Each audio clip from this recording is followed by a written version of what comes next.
Bonjour et bienvenue chez DigiSchool, je suis Oriane, votre professeure d'économie. Nous allons nous intéresser aujourd'hui à l'évolution des échanges.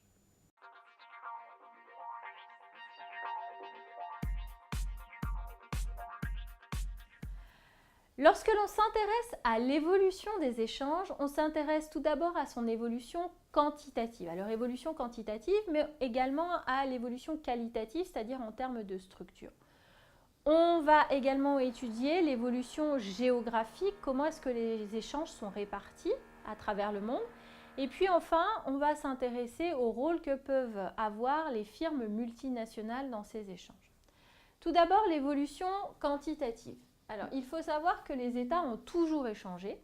Simplement, à partir du XXe siècle, on assiste à un accroissement des échanges et cet accroissement des échanges sera encore plus important après la Seconde Guerre mondiale.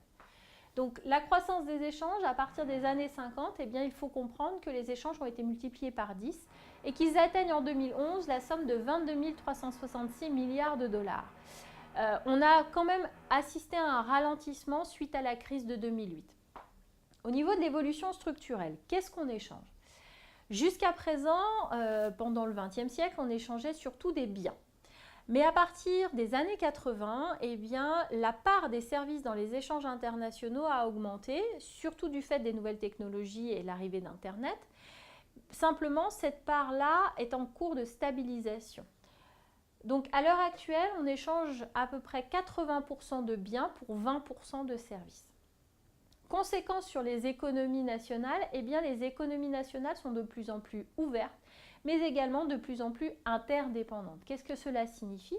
Cela signifie que les États ont ouvert leurs frontières aux exportations et aux importations, mais également qu'ils sont dépendants tant dans les approvisionnements que dans les débouchés du commerce international.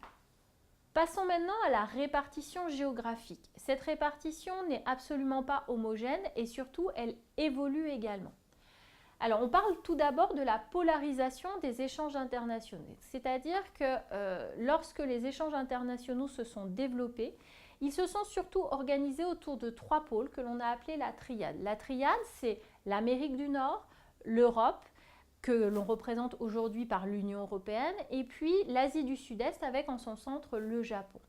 Mais cette polarisation n'est pas stagnante, elle n'a pas stagné. En effet, on a assisté à l'émergence de nouveaux acteurs sur la scène du commerce international.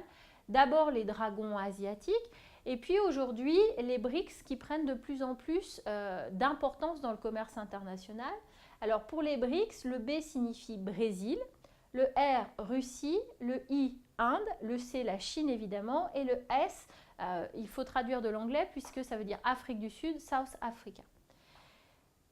Donc ces nouveaux pays, ces pays émergents sur la scène économique ont de plus en plus de place et commencent à grignoter les parts de la triade.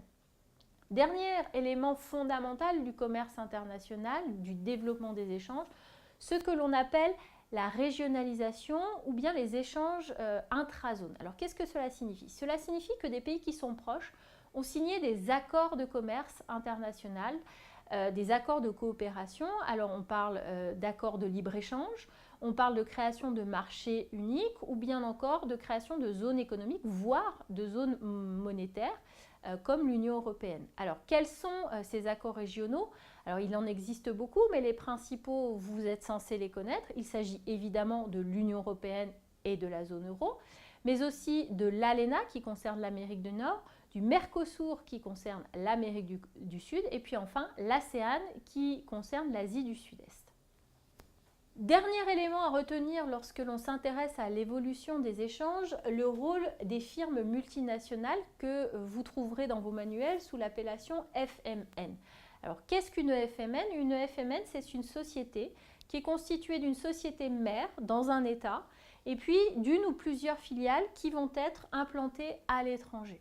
Alors il faut savoir qu'aujourd'hui, le commerce de ces firmes multinationales représente à lui seul 2/3 des échanges mondiaux. J'espère que cette vidéo vous aura été utile. Je vous invite à vous abonner à notre chaîne et n'hésitez pas à laisser un commentaire si vous avez une question. Je vous dis à bientôt sur DigiSchool.